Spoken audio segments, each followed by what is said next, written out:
hier au Palais du Peuple. Quelle est votre réaction après cette cérémonie? Je ne sais pas qu'est-ce que vous parlez de la signature, à ce que je sache. La Senco n'était pas là. C'était la Senco qui a initié ce dialogue. Même les Nations Unies, la MONUSCO n'y était pas là. Les ambassadeurs n'étaient pas là. Nous avons eu qu'à 3 ambassadeurs de la Turquie, de l'Égypte et du Malte. Le président chef de la délégation du rassemblement, M. Félix Etienne Tshisekedi Tshilombo, n'y était pas. Sur le 13 délégués du rassemblement, on a eu droit à apercevoir que 2, M. Lissanga Bonganga et M. Olenga Nkoli, qui ont d'ailleurs été applaudis plus que n'importe qui, pour faire comprendre que ça c'est le coût des services de sécurité, des officines et de la NER, et des spires de M. Kabila, qui avait déjà pointé cette initiation. Et que dire notre absence? C'est pour cela que nous disons clairement que cette bouillabaisse, cette farce, cette escroquerie, gros gens comme vent, personne ne le croit. Dès lors que la Senco est venue dire la vérité, il y a 5 jours, M. Kabila n'a pas respecté l'accord de la Saint-Sylvestre en nommant M.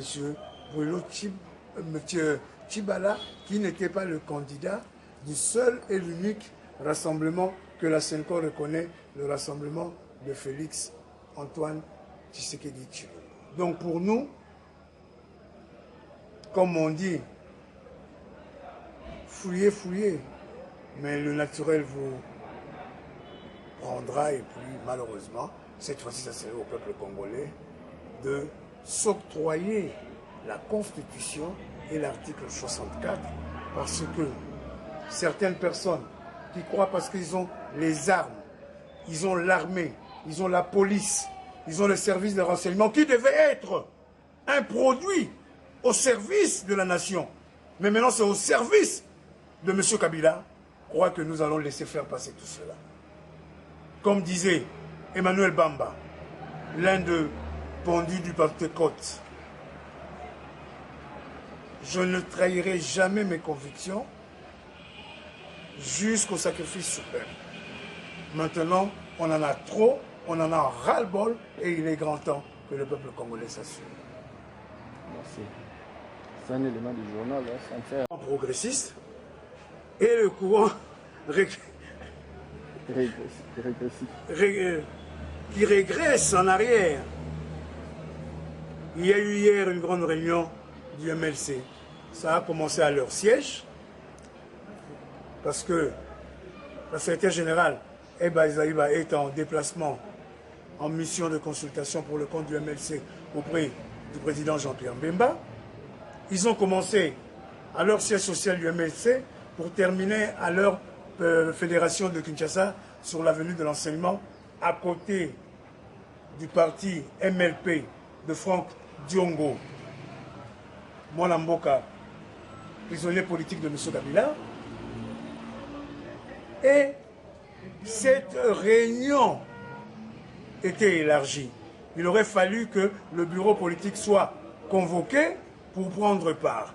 Ils se sont dit ceci: nous n'allons pas signer cette affaire, tout simplement parce que même ce que nous leur avions demandé par rapport à la décrispation, il y a des militants, il y a des militaires qui sont enfermés depuis 2007 du MLC de Jean-Pierre Mbemba. Il y a des militants de l'UDPS, du MPCR, du MLP. D'ailleurs que le procès a été ouvert à la prison centrale de Makala depuis 2 jours. Et d'ailleurs on se pose des questions parce qu'ils étaient 50. On ne retrouve que 15. Où sont partis les 35? Et quand vous voyez Jean-Claude Mouyambou est toujours en prison, et Jeune Diomi, et tant d'autres, Moïse Katumbi Chapoué, qui devait bénéficier de cette décrispation, est toujours en exil. forcé dans le monde, tout simplement parce qu'il a été victime d'un procès bidon, que même la juge présidente, qui a dénoncé de vive voix qu'elle a été menacée par le service de renseignement de l'ANER, ainsi que par la haute hiérarchie du du Conseil supérieur de la magistrature. La SENCO est partie en Grèce, là où on leur a montré les copies de 2 correspondances, du ministère des Affaires étrangères grec et du ministère de la Justice, qui ont envoyé ces courriers à l'ambassade de Congo à Athènes. Jusqu'à présent, ils refusent d'accuser réception.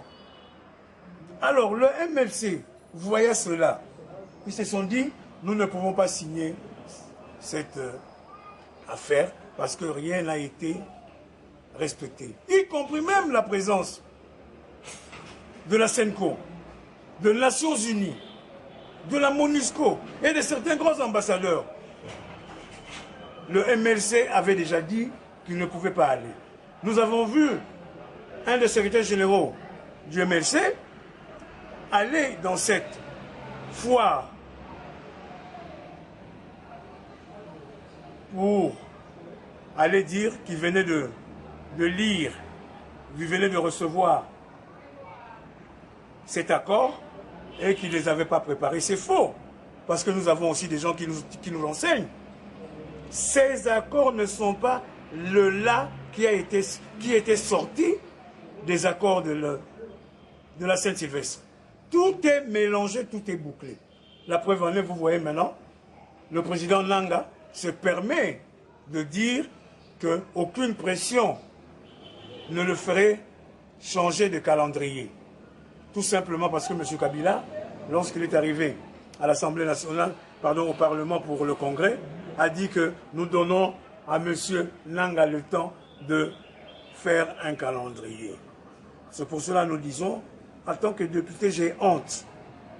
M. Minaku, président de l'Assemblée nationale, M. Léo Kengo-Adondo, président du Sénat, partie prenante dans le côté de la majorité présidentielle, doivent être devant pour que les gens viennent paraffer devant eux. Si la honte devait ne fût-ce que s'appeler Léo Kengo, Obin Minaku, je crois que ce pays changerait.